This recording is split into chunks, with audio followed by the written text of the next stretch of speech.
우리 삶을 움직이는 뉴스 중심 잡힌 시선으로 전하겠습니다. 황보선의 출발 새 아침. 네, 황보선의 출발 새 아침 4부 시작합니다. 자, 문재인 정부의 임기 말 책임져야 될 새 장관 후보자 5명 그리고 총리 후보자 부적격 인사 논란이 좀 있는데요. 자, 재보궐 선거에서 이제 확인된 민심 때문에 이제 정부에서는 임명 강행하는 게 쉽지 않은 상황이고요. 자, 후보자별로 무엇이 어떻게 문제가 되고 있는지 구자령 변호사와 살펴보겠습니다. 구자령 변호사 안녕하십니까? 예, 안녕하세요. 구자령 변호사입니다. 예, 먼저 국무총리만 국회 동의가 필요하지 않습니까? 예, 맞습니다. 그럼 임명 강행할 수 없지 않습니까? 그렇죠? 예, 그래서 임명을 강행할 수 있고 여태까지 임명 강행이 계속 이루어졌는데 네. 재보궐선거로 바뀐 민심 때문에 이번에는 좀 바뀐 게 이게 좀 반영이 되지 않겠나 이런 관측이 많고 그래서 예. 낙마하는 사람이 있을 거다 이런 내용이 많습니다. 예. 사실 의석수를 보면은 민주당에서 단독으로 처리하는 게 다 법대로는 가능합니다. 근데 네. 이게 아무래도 법만 지킨다고 충분한 게 아니라 이제 정치적으로 고려해야 할 게 많기 때문에 이번에는 그래서 낙마하는 사람이 몇 명이 될지 뭐 어떤 내용으로 어떻게 낙마가 될지 이런 데에 대한 관측들이 굉장히 많습니다. 예, 그렇군요. 자, 먼저 김부겸 총리 후보자 제기된 문제 어떤 것이 있죠? 그 학창 시절 인종차별 및 학교폭력 가해자 논란, 그 32차례에 걸쳐 세금 및 과태료 상습 체납 논란, 선거 투표를 위해서 자녀들을 위장 전입시켰던 게 아니냐 이런 의혹, 그리고 자녀 부부에 대한 라인 펀드 특혜 의혹 이렇게 있습니다. 예, 그렇군요. 그래서 내용을 따져보면 첫째로는 인종차별 학교폭력에 대해서는 김부겸 후보자가 먼저 사과를 했습니다. 그래서 어릴 때 자기 살던 데 혼혈인이나 화교 출신들이 있었는데 짱꼴라 아이 놓고 이렇게 부르며 놀렸다. 네네. 나도 어릴 때 센 놈들이랑 어울리려다 보니까 벌어진 일이라서 깊이 사과한다. 부끄러운 일이다. 이제 이렇게 했습니다. 이게 요즘 말로는 학교 폭력 문제 그리고 또 이게 또 발언에 대해서는 모욕죄 법적으로는 이제 그렇게 따져볼 수 있는데 워낙 옛날 일이니까 법적으로는 공소시효 소멸시효 이렇게 다 지난 문제라서 지금 그래요. 이제 도덕성 차원에서 문제되고 있는데 이거 가지고 낙마까지 거론하기는 좀 법적으로는 좀 그렇고. 예. 그다음에 세금 안 낸 거요. 그렇죠. 이거는 32차례나 차량이 압류될 정도로 굉장히 상습적이다 이래가지고 굉장히 좀 의아한 부분인데. 그러게요. 예.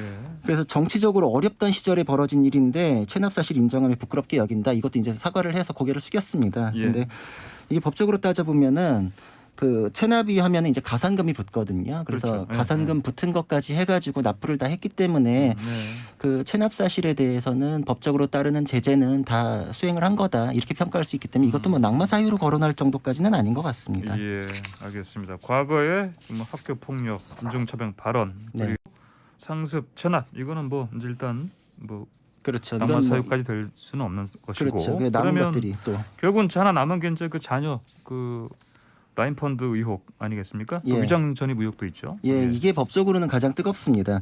먼저 라인 펀드 의혹은 김 후보자 차녀의 부부가 라인 펀드에 가입했는데 조건이 환매 수수료가 0%다. 그리고 환매가 매일 가능했다. 사실 저도 펀드에서 이런 조건은 처음 들어봤거든요. 그래요? 예, 그래서 조국 흑서 저자 중 한 명인 김경률 회계사가 증인으로 나와가지고 이거 특혜라는 걸 부인할 사람은 없을 거다 이렇게 증인을 하기도 했는데 김 후보자는 완전히 분리된 가게이기 때문에 전혀 나랑 관련이 없고 나는 몰랐고 그리고 차녀의 부부도 라인펀드 피해자다 이제 이렇게 이제 진화에 나섰습니다. 그래서 이거는 굉장히 공교로운 점이 있어가지고 의혹으로 얘기되는 것 자체는 이제 수긍하는 바가 있는데. 김부겸 후보자하고 연결된 스모킹건이 없기 때문에 이게 물론 연결이 되는 사실관계에 따라서는 굉장히 큰 얘기가 될 수 있는데 근데 현재로서는 어떤 법적인 문제를 지금 구성할 만한 사실관계 자체는 나오지 않았기 때문에 요거는 낙마 사유로 보기는 어렵고 그리고 또 문제되는 거는 오히려 이제 법적으로는 이게 더 큽니다.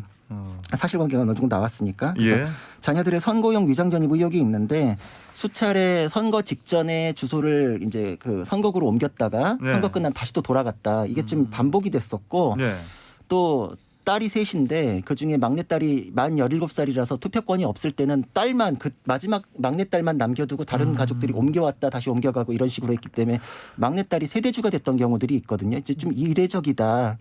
그래서 이거 국민의힘에서는 공직선거법 위반이나 주민등록법 위반으로 이거 고발 사안이다 이렇게 엄포를 놓고 있는데 요거는 아마 제가 보기에는 국회 동의 절차 진행되는 과정에 다른 장관들에서 낙마가 생기면 아마 요거는 좀 수습되지 않을까 이런 생각도 해봅니다. 그러니까요. 금방 말씀하시니까 또 낙마 얘기하니까 뭐 낙마 언론에서는 1순위, 2순위 얘기하는데 네. 예. 그러면 아무래도 임혜숙 거기부 장관 후보자가 지금 뭐 많이 거론이 되고 있는데 예. 어떻습니까? 가장 논란이 뜨겁습니다. 예, 예. 이게 지금 논란되는 것도 굉장히 좀 사안별로 많은데 좀 많죠. 예. 그래서 정의당 데스노트에 이름을 올렸습니다. 그래서 문제되는 거 보면 아파트 다운 계약 의혹, 위장 전입 의혹, 가족 동반 외유성 출장 논란, 국가과학기술연구의 무자격 지원 논란, 논문 표절 논란, 이게 지금 항목도 굉장히 많습니다. 예. 그래서 국민의힘에서는 의혹 하자 종합 세트라고 부르지 않을 수 없다. 이대로 가면은 레임덕 기차의 터보 엔진 단격이 될 것이다. 이렇게 엄포를 놓으면서 사실상 낙마 1순위다 이렇게 꼽고 있습니다. 예. 이 중에 일반인들은 단 하나라도 하기가 힘든데. 그렇습니다. 만약 했다면요? 네. 예, 그렇죠. 그래서 예. 내용 따져보면은 뭐 항상 빠지지 않는 위장 전입이나 뭐 이런 것들은 주민등록법 위반 이런 거 문제되고 다운 계약서 탈세 문제도 있는데 임 후보자 보니까 종합소득세를 5년간 납부하지 않은 것도 확인이 돼가지고 세금 문제가 그다지 좀 깔끔하진 않다. 그리고 이것도 탈세 문제가 있을 수 있는데 본인은 과소신고인데 몰랐다. 이번에다 납부했다. 죄송하다. 뭐 이 정도로 지금 진화를 하고 있습니다. 그런데 이것과 더불어서 뭐 국비 지원으로 해외 유학 학회를 다녀오면서 성인인 자녀들을 데리고 갔다. 이것도 이제 국비 지원을 받았기 때문에 논란이 되고 있는데 뭐 해외에서는 뭐 권장이 된다. 뭐 자녀 부분에 대해서는 사비를 지출했다. 이제 이렇게 냈는데 사비 지출 부분도 명확하게 이렇게 자녀 부분까지 이렇게 분리가 돼가지고 지출된 걸로 보기가 좀 어려운 상황이고 숙소도 뭐 하나를 썼다라고 하는데 원래 혼자 쓸 법한 방에 3명이 이제 꾸겨 넣어가지고 잤는지 아니면 3명을 하니까 방을 형식상 하나를 잡고 큰 방을 잡았는지 뭐 또 이것도 다 확인이 필요한 부분이라서 이른바 스위트형 그럴 수 있습니다. 그래서 이거는 사실관계에 따라서는 부적절하게 지출된 부분에 대해서는 국비가 이제 환수 처분이 내려질 수도 있는 사안입니다. 그렇군요. 하여튼 청문회에서 사실은 뭐 일부 일각에서는 이렇게 어떤 뭐 대응을 좀 잘 못했다 이런 부분 관련해서 정확하게 뭐 그런 얘기도 들리던데.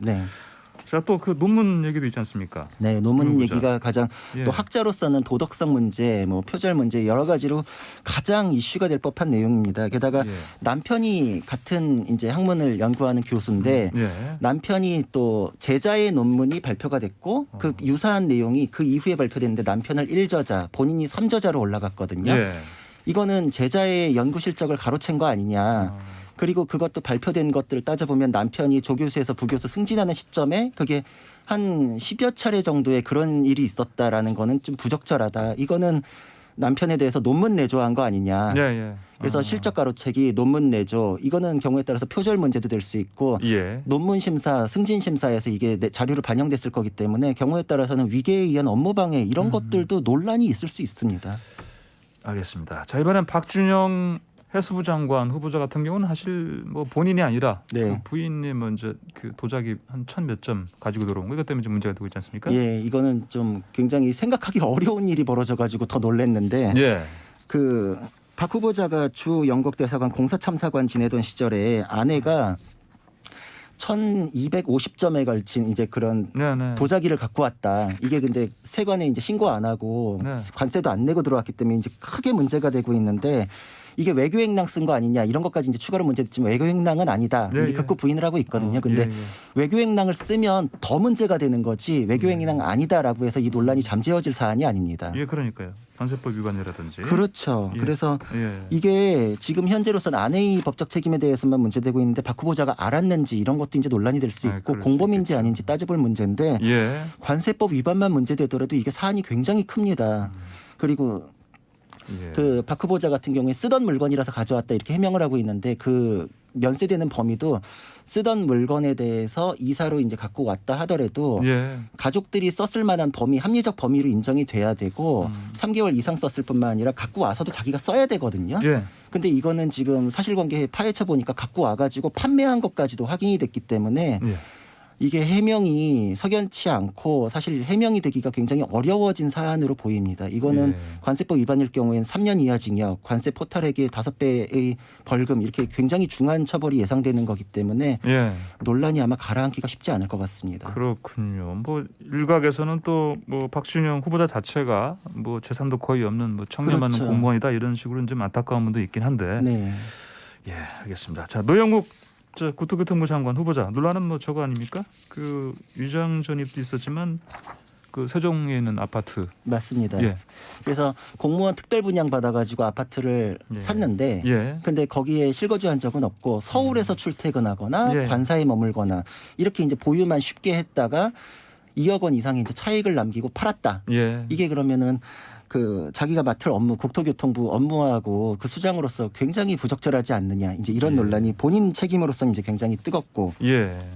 자녀가 이제 실업급여를 부정수급한 게 아니냐. 뭐 이런 논란도 있는데, 그 내용을 쭉 보니까 형식적으로는 다 이렇게 지켰기 때문에 내부적으로 더 파고 들어가지고 이제 뭐 부정수급이다, 허위수급이다 이렇게 할 정도까지의 스모킹 건은 없기 때문에 예. 그 장관 직책과 맞는지 아닌지 이것만 논란이 되고 있어서 지금 예. 현재로서는 그나마 낫다. 지금 그래요? 높은 상황이긴 예. 한데 그 셋 중에 그나마 낫다 이런 평가가 있습니다. 낙마할 사람이 한 명은 나오지 않겠냐 이런 관측이 많던데. 예, 맞습니다. 예. 지금 그래서 낙마는 나올 것 같다. 여권 내부에서도 이제 그런 기류가 굉장히 강하고 한 예. 명인지 두 명인지가 문제다. 이렇게 하는데 여태까지는 강행을 했었잖아요. 그래서 뭐 법대로 했는데 뭐가 문제냐 이런 식이었는데 예. 지금 이번 정권에서 이렇게 되면 30명이 넘어가 버리고 장관급 인사를 강행한 게. 그러니까요. 근데 역대 지금 이전 3번 정권에서 합친 숫자를 넘어가 버리게 됩니다. 그러면. 그러니까요. 숫자가 벌써 30이 돼 버리면. 그렇죠. 예. 그래서 항상 뭐 제가 일을 하다 보면 법대로 해 이런 얘기 하는데 법이라는 게 합법의 최소한을 정해놓은 거지 그게 예. 항상 정답은 아니잖아요. 그러니까 네. 합법 안에서도 더 좋을 수 있기 때문에 그 국민의 의견들을 충실히 반영해서 법도 지키고 그 안에서 정치적인 지혜도 짜내서 더 좋을 수 있는 방법으로 네. 연구 이제 논의를 하다 보면은 이번 사안도 국민 눈높이에 맞는 결정을 하셔야지 맞지 않을까 싶습니다. 알겠습니다. 오늘 말씀 고맙습니다. 감사합니다. 네, 지금까지 구자령 변호사였습니다.